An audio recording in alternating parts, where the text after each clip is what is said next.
Mga kababayan, andito na po attendance. Ang una nating pag-usapan ay yung hilas na palaka sa Malacanang.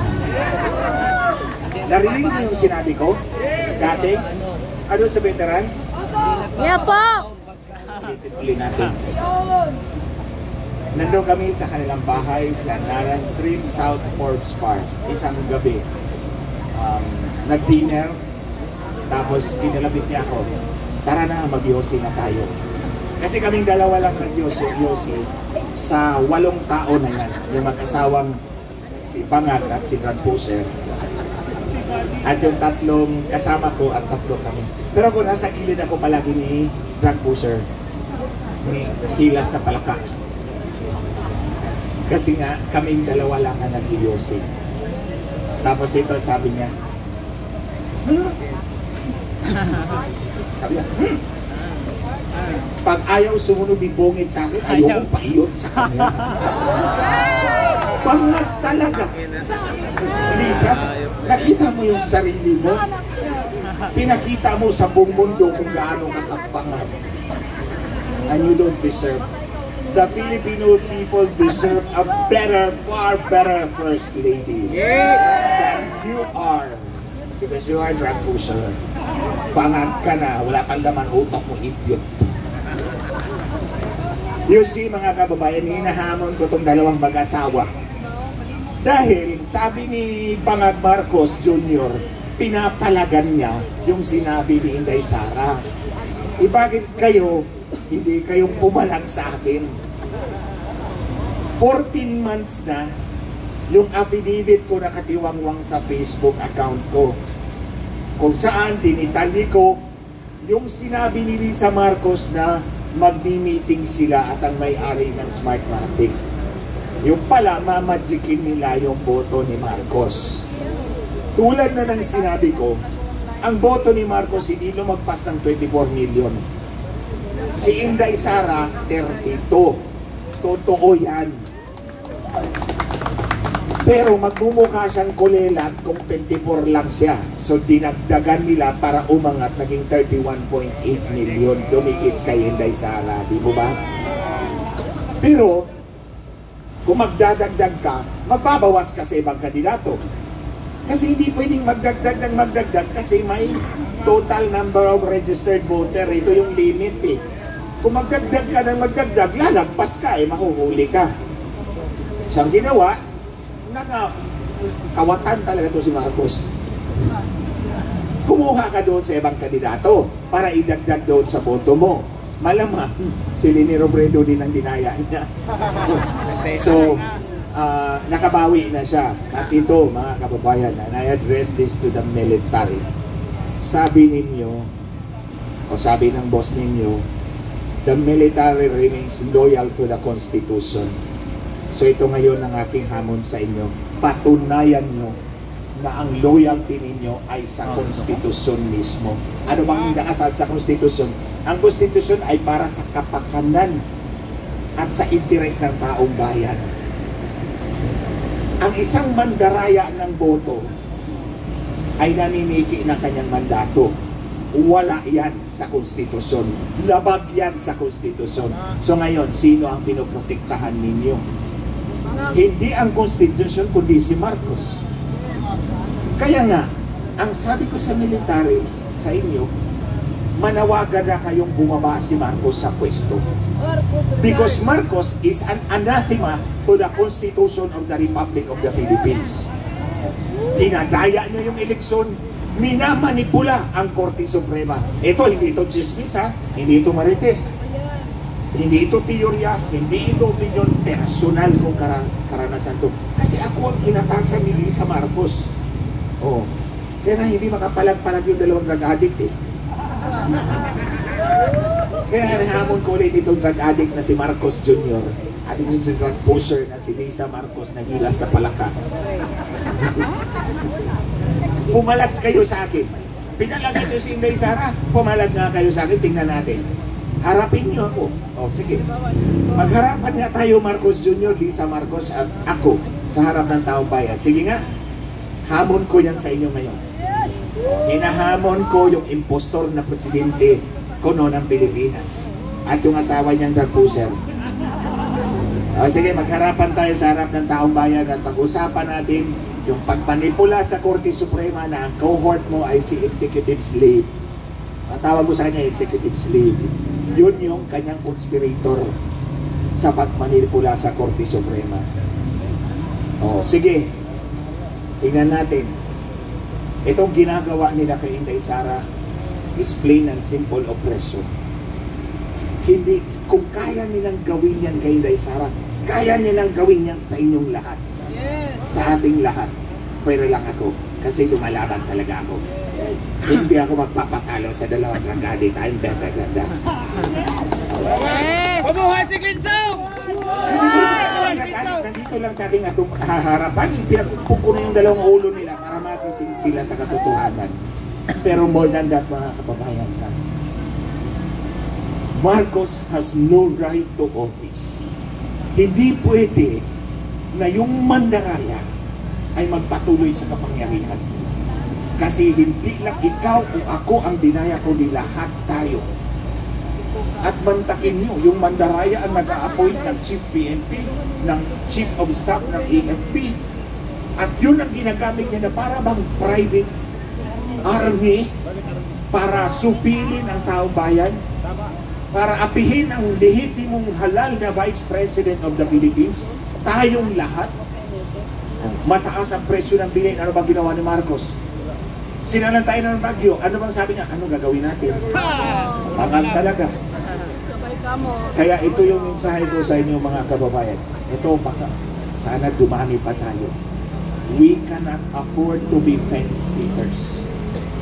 We have to come out, punuin natin yung kalsada, lumaban tayo para sa kinabukasan ng ating mga anak at mga apo. Ito mga batang to, they cannot speak for themselves today. It's for you and for me to stand up and fight. Because when we win the future for everybody. I-reserve ko na lang yung iba kong sasabihin bukas ulit. Kasi araw-araw ako nandito. Araw-araw ako nandito. Basta I will be here, I will be with you. We will fight together, we will win together by God's grace and power. Muli, hinahamon ko si National Drug Addict, Bongbong Bangag Marcos, at si First Drug Pusher Didi Lisa Marcos, Hilas Palaka Marcos. Hilas is ano ba yun sa Bisaya? Bisaya is Hilas. Sa Tagalog is? Walang hiya. Walang hiya. Hilas, Lisa, parang baliktad lang, di ba? Si Lisa, Hilas Palaka Marcos. Hinahamon ko kayong dalawa dito. Sagutin natin yung mga isyo na ayaw niyong palagan. By the way, hindi nga pumalag din sa kay itong dalawa kay Kati Binag, di ba? Dakdak si Kati Binag na drug addict tong dalawa. Yung isa drug pusher talaga. Walang sagot. Hindi pumalag. Sa isyo ng halalan, hindi rin pumalag sa akin. Pero kay Inday Sara, pinapalagan nila. Kasi nga, si Inday Sara remains the biggest stumbling block sa kanilang hangarin na makontrol yung buong Pilipinas ng ilang taon. Imagine ka, si Bangag Marcos Jr. pagkatapos si Idiot Romualdez. Tandaan nyo, hindi ko natawagin niya, idiot talaga yan Pasensya ka na, pero prangka ako magsalita. Bakit ko sinabing idiot? Ito lahat sila, itong tatlo, si Bangag, si Hilas na Palaka, at si Idiot, nakatrabaho ko to sila lahat Ito mag-asawang Marcos, 6 na taon. Si Idiot Romualdez, 3 taon. Pareho kaming congressman at that time. Kaya nga sinasabi kong idiot kasi wala talaga laman utak Pag naglalakad yan sa kongreso, parang palaka pato. So kaya idiot, the idiotic duck. So anyway,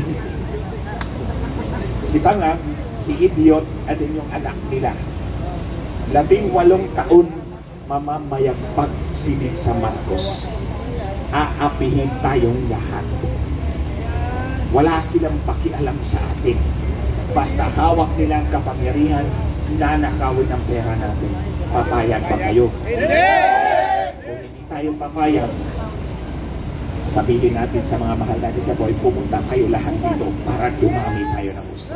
Bayan, punta na dito sa INSA! Magsama-sama tayo lahat! Muli bukas magkita-kita muli tayo. May marami pang speakers na gusto Marcos, nga pala. I was expecting na may magbibigay sa akin ng 500.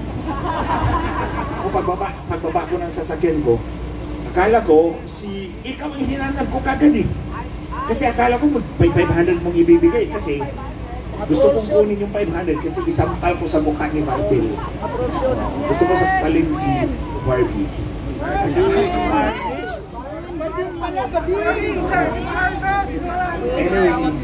TV5 sir, ang haras pa dito sir, TV5, nangharas dito TV5. Kanina yung media, yung babae mataba, nangharas. hinaras? Oo, dito. Sino ang nagkaras yan? Dito. TV5, hinaras tayo. Hinaras dito ang mga tao. Pumunta doon sa admin daw. Nagreklamo niya, tapos hindi pumayag ang arme, hindi pumayag ang admin. Pinagalitan niya ang gwardiya dito. Ayaw sa TV5? Oo, salbahe yung babae na yun. Anong karapatan meron siya? Kaya sana ako, talaga ako TV5, yung babae mataba pumunta dito. Kung babalikin niyo bukas. Oo, tsaka huwag tayong magpa-intimidate sa kapulisan. Salbahe yun. Huwag tayong magpa-intimidate sa kapulisan kung gagamitin nila yung kanilang kapangyarihan. Meron tayong karapatan na lumaban kung tayo aapihin. Konstitusyonal yan. Oh, tayo nasa konstitusyon, si Marcos nandun sa kabilang side. Illegal ang konstitusyon. So huwag kayong matakot sa mga polis kung tatakutin tayo. Sabihin nyo, nasa nga ba yung portalit natin? Hindi nila pinahintulutan, di ba? Hindi sir, walang permit. Hinanapan ng permit sir. Ito yung simbahan, di ba? Si Father Jerome Siciliano, ang rektor. Sige, kung kaya ko bukas, kausapin ko si Father Jerome. Kilala niya ako eh. In-interview ako nito ni Father Jerome dati sa Smart natin, sa Radyo Veritas. So, subukan natin. So, ang portalit nandiyan pa. Wala na O, sir. yun na lang, sige. Subukan natin kung kaya natin. Ito, huwag takot ito kay yung may-ari dito, takot ito sa mga bangag. Eh tayo, hindi naman tayo matatakot sa bangag din. Kasi hindi tayo bangag, di ba? Ulitin ko, pag ayaw ni Pongit sumunod sa akin, ayaw ko paiyot sa kanya. My goodness, hindi si Marcos ang nakaupo as president. Ang asawa niya ayaw magpaiyot pag hindi siya sumunod, di ba? With more reason, tanggalin talaga natin tong incompetent na bangag. Tama. Oh, di ba? That's another reason, mga kababayan.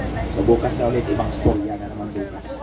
Pero yung iyon, ulit-ulitin ko pa. Maraming salamat sa inyong lahat. Maraming salamat for standing up for our country, for our future. Lahat naman tayo mabibiyayaan. Gadon. Thank you, Kuya JM. Thank you, Maui. Ang 500 tayo. Gadon ka pa lang Isang mo. ko kay Marvel. Magdamay ka pang animal ka. Okay, anyway guys, thank you very much. Kita-kita tayo muli bukas. Sana mas marami pa tayo bukas. Atorne! Ano masasabi mo kay Gadon? Duterte! Duterte! Duterte! Okay, mabuhay Atty. Glenn Chong! Mabuhay Pilipinas! Mabuhay!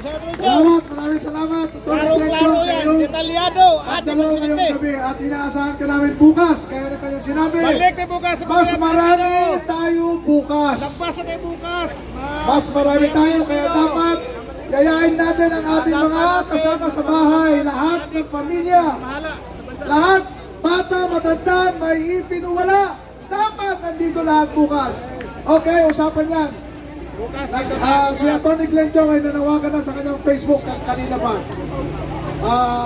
Ganun din lahat, kahit si Sir Jay Morales nananawagan na lahat ng mga personalities, nananawagan na sa isang mas malawak at mas malaking pagkilos bukas.